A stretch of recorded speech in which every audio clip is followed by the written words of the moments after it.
네, 저는 로마서 2장 9절에서 11절 말씀으로 편애하지 않으시는 하나님 이라는 제목으로 말씀을 전하도록 하겠습니다. 여러분 2014년 러시아 소치에서 개최된 동계올림픽을 기억하십니까? 그때 우리가 너무 사랑하는 우리 김연아 선수가 피겨스케이팅에서 결승전에서 너무나 눈부신 아름다운 이런 연기를 보여주었습니다. 그럼에도 불구하고 금메달을 러시아 선수인 소트니코바 선수에게 이제 내어주고 말았는데요. 그 심판이 그 판정이 결정이 난 이후에 수많은 외신에서 편파 판정 보도를 논란을 일제히 보도했습니다. 이것은 러시아의 홈 어드밴티지다. 또는 이 소치의 정말 수치를 모르는 그러한 판정이었다. 이러한 이야기를 했음에도 불구하고 결국에는 그 판정이 어떻게 됐나요? 바뀌지 않았습니다. 그대로 변함없이 그렇게 결정이 됐습니다. 우리가 이 이야기를 통해서 알 수 있는 것은 좀 이 사회가 참 불공정한 그런 일들이 많이 일어난다는 것입니다. 그뿐 아니라 최근 우리 한국 지금 사회가 아주 혼란스러운데요. 이 사회의 혼란을 불을 당긴 사건이 바로 이 최순실 씨의 딸인 정유라 씨가 권력을 등에 입고 이 대학 입시에 있어서 부정 입학의 의혹을 받고 특혜를 받았다 하는 그런 이제 일들이 사건들이 드러나면서부터 국민들이 분노하기 시작했습니다. 그뿐만 아니라 대학에 들어가서도 교수님들이 정당하게 공정하게 이 평가하지 않고 수많은 특혜를 줬다는 겁니다. 불공정하게 이 성적을 평가했다는 것입니다. 근데 거기서 온 국민의 분노에 휘발유를 끼얹은 일이 있었죠. 바로 이 당사자인 이 정유라 씨가 이 부끄러움을 모르고 자신의 가진 이 특권 의식을 이 자기 SNS에다가 이렇게 게재를 한 것을 누가 캡처해서 이 매스컴에 탄 것입니다. 그게 뭐냐면 친구들에게 이런 얘기를 했어요. 능력 없으면 너네 부모님 원망해. 돈도 실력이야. 이런 얘기가 이제 퍼지면서 사람들은 정말 온 국민이 분노한 것이죠. 성경에도 보면 이런 특권 의식을 가졌던 사람들의 이야기가 있습니다. 바로 오늘 본문에 로마에 있었던 유대 크리스천이었습니다. 유대인 출신의 그리스도인. 로마서는 바울이 로마 교회에 쓴 목회 서신인데요. 당시 로마 교회는 이 헬라인 크리스천과 또 유대인 크리스천이 서로 심각하게 갈등을 하고 있었습니다. 그 갈등의 배경을 조금 살펴보면요. 처음에 로마 교회가 개척되었을 때는 아마 유대인들이 영적인 리더십을 가지고 교회를 잘 이끌어 왔을 것입니다. 그런데 AD 49년에 클라우디우스 황제가 모든 유대인들을 로마에서 추방시키는 이제 칙령을 내리고 그래서 이제 로마에 있는 모든 유대 크리스천들도 다 떠나게 되었다가 다시 5년 뒤에 황제가 죽고 난 이후에 돌아오게 되었어요. 바로 그 시점이에요. 근데 와서 보니 헬라 이제 그리스도인들이 이제 교회를 잘 이끌어가고 있었거든요. 근데 이 유대 그리스도인들은 그것이 너무나 받아들이기 힘들었습니다. 왜요? 그들에게는 자신들이 하나님의 이 선택받은 하나님의 율법과 이 할례를 가진 구별된 민족이라는 그 선민의식 때문에 이 우상 숭배했던 이 수많은 죄악을 지었던 하나님을 몰랐던 헬라인들이 보다는 수준이 다르다고 생각했기 때문에 이 갈등이 시작된 것입니다. 오늘날에도 얼마나 이 문화와 언어가 다른 두 민족이 교회라고 할지라도 하나 되는 것이 어렵습니까? 근데 이 로마 교회 안의 갈등은 좀 더 본질적인 갈등이었습니다. 내가 너보다 더 낫다. 나는 너보다 더 훌륭한 사람이야 하는 그런 영적 교만이 기초에 있었습니다. 그런데 우리가 여기서 한번 따져봐야 될 것은 정말 하나님도 그렇게 생각하시냐 하시는 것입니다. 하나님도 정말 유대인들을 더 경건하게 생각하고 그래서 하나님이 더 그들을 사랑하시는가? 과연 유대인들이 가졌던 그 선민의식은 과연 근거가 있는 것인가? 오늘 말씀은 영적 특권에 사로잡힌 모든 그리스도인들을 향해서 이렇게 선언합니다. 하나님은 편애가 없으십니다. 다만 행한 대로 심판하십니다. 하나님이 누구도 편애하시지 않으시는 이유 첫 번째는 바로 하나님은 악을 행하는 모든 자에게 환난과 공고를 주시기 때문에 그렇습니다. 이스라엘의 역사를 한번 보기 원합니다. 그들이 하나님을 떠나서 또는 하나님과 겸하여 우상을 섬길 때 어떤 일이 있었나요? 다른 민족들이 그들을 지배하고 그들은 환난과 공고를 겪고 말았습니다. 그래서 다시 하나님께 눈물로 회개하며 돌아오는 그런 역사가 계속해서 반복됩니다. 사사기는 그것을 너무나 잘 보여주고 있습니다. 하나님이 악을 행하는 넌 크리스천에게만 환난과 공고를 주십니까? 아니죠. 그러면 하나님께서 직분을 가진 하나님을 신실하게 섬긴 우리 집사님들 또 우리 전도사님들 구역장님들 이런 수많은 신실한 분들이 만약에 죄를 지으면 하나님이 그냥 그래 이해해 줄게 이렇게 하고 넘어가시는 분이실까요 과연? 그렇지 않습니다. 성경은 하나님께서 행한 대로 심판하신다라고 말하고 있습니다. 오늘날 교회의 권위가 땅바닥에 추락한 이유가 무엇입니까? 바로 그것은 크리스천들의 죄악 때문에 그렇습니다. 특히 영적 우리 지도자, 모범을 보여야 될 영적 지도자들의 수많은 이 죄악들이 군데군데서 막 터지는 거예요. 여기저기서. 하나님이 그냥 놔두시지 않고 그 치부를 다 드러내서 하나님이 심판하시는 것을 우리가 보게 됩니다. 심지어는 하나님이 크게 사용했던 분들도 예외가 아닙니다. 하나님이 한때 크게 사용했지만 이후에 정말 하나님의 심판으로 인해서 그 영혼이 환난과 공고에 빠지는 그런 수많은 경우들을 우리는 잘 알고 있습니다. 저와 여러분도 마찬가지로 우리가 하나님이 보시지만 은밀하게 정말 죄를 지을 때가 얼마나 많이 있습니까? 하나님의 뜻에 불순종하고 또 사랑하라 했는데 미워하고 용서하지 못하고 또 제 안에 있는 어떤 정욕과 이런 탐심 때문에 하나님이 기뻐하지 않는 걸 선택하고 있어요. 근데 그럴 때 우리가 무엇을 경험하나요? 바로 하나님과의 이 단절을 경험합니다. 기도가 막히는 것이에요. 하나님의 말씀을 읽어도 깨달음이 없는 것입니다. 이러한 영적인 메마름, 이러한 영혼의 곤고함이 곧 하나님이 우리가 죄악을 저지를 때 임하는 하나님의 심판인 것입니다. 그렇기 때문에 우리는 악행에 대해서 좀 더 긴장하는 마음이 제가 너무나 필요한 것 같습니다. 하나님의 이 엄정한 심판을 우리가 믿고 하나님 앞에 겸손해야겠습니다. 하나님이 나를 특별히 사랑하기 때문에 내가 이러이러한 헌신과 섬김을 했기 때문에 아무리 내가 이런 것 좀 허용하고 죄 짓고 해도 결국에는 하나님 나 구원해 주시겠지 하는 그러한 생각은 불신앙입니다. 이 불신앙에서 속히 피하시기를 바랍니다. 로마서 2장 4절 5절에는 이렇게 경고하고 있습니다. 하나님의 오래 참으심의 풍성함을 멸시하고 하나님의 진노를 쌓는 일이다 라고 말하고 있는 것입니다. 두 번째, 하나님이 누구도 편애하실 수 없는 이유는 하나님은 선을 행하는 각 사람에게 그 행한 대로 보응하시는 분이시기 때문입니다. 여러분 2주 전인가요? 3주 전인가요? 우리 한국에 대학 대입 수학 능력 시험이 있었습니다. 저도 예전에 이제 기억이 좀 나는데요. 시험 전날 너무나 긴장해서 잠을 제대로 못 자고 이 시험 치러 갔던 기억이 있습니다. 수능 시험 날 한국 교회에 보면 수능 기도회라고 있어요.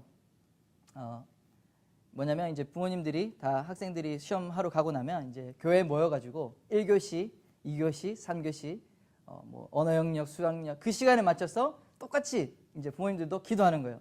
기도하고 또 쉬는 시간 되면 또 쉬고 그러면서 하는 것인데 참 한국 교회에서 만든 정말 최초의 이런 기도의 방법이 아닌가 생각이 됩니다. 그만큼 부모님들이 이 간절한 마음이 느껴지는 것 같아요. 그런데 기도는 너무나 좋은 것이지만 기도를 정말 많이 한다고 해서 공부를 안 했는데 수능 시험 준비를 많이 안 했는데 그 사람이 과연 성적을 잘 받을 수 있을까요? 아니겠죠. 또 마찬가지로 뭐 똑같은 실력을 가진 사람이 똑같이 공부했는데 한 사람 크리스천, 한 사람 넌 크리스천. 뭐 크리스찬이라고 해서 하나님이 사랑해서 더 좋은 결과를 주신다고 볼 수 있습니까? 그렇지 않습니다. 마태복음 5장 45절에는 하나님이 그 해를 악인과 선인에게 비추시며 비를 의로운 자와 불의한 자에게 내려주심이라 라고 말하고 있습니다. 하나님의 일반 은총은 모든 사람에게 공평하기 때문에 그렇습니다. 한 가지 우리가 주목할 사실은요, 특권의식에 빠진 이런 사람들의 특징은 현재보다 이 과거의 생각들, 과거에 행한 것들을 더 집중하고 있다는 것입니다. 유대인들은 어땠습니까? 헬라인들이 과거에 심각한 우상 숭배자였다고 하는 것입니다. 로마서 1장에 기록된 그 수많은 죄악들, 입에 차마 담지 못할 그런 죄악들을 행했던 자들이 헬라인이라고 그렇게 주장하면서 자신들은 과거에 하나님께 은혜를 입고 언약을 가지고 있고 이 할례, 언약의 증거인 할례를 가진 민족이다, 이것을 주장하고 있는 것입니다. 그런데 그들이 얼만큼 오늘날 지금 이 순간에 하나님의 기쁘신 뜻을 향해서 살고 있는지에 대해서는 그렇게 집중하지 않았습니다. 그러나 하나님은 저와 여러분의 과거보다 현재 어떠한가, 오늘 어떻게 살고 있는가, 그것을 더 집중하고 계시는 줄 여러분 믿으시기를 바랍니다. 이런 이야기를 저도 이제 한 번씩 하고 또 듣기도 했는데요.